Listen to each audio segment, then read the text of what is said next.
How to fix two-factor authentication Facebook code not received. So if you're not receiving the two-factor authentication Facebook code on your mail or on your mobile number, then what you need to do is first you need to tap and hold on to your Facebook and go with the app info. Once you're under the app info of your Facebook, you need to go with storage and cache. And after that, go with clear cache and remove all of the cache that you have on your Facebook.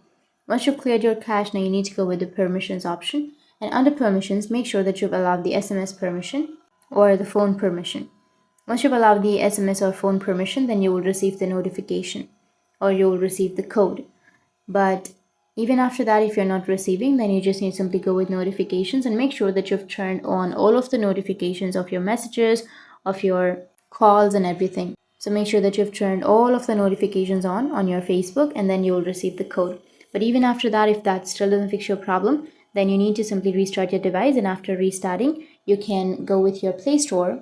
Then under Play Store, you need to go with search, and you need to search for Facebook. And here, if you have any updates, you can simply go with update and update your application. Once you've updated, you can go with the two-factor authentication code again, and then you will receive the code.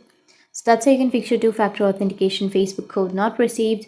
And if you have any questions, feel free to comment below. Thanks for watching.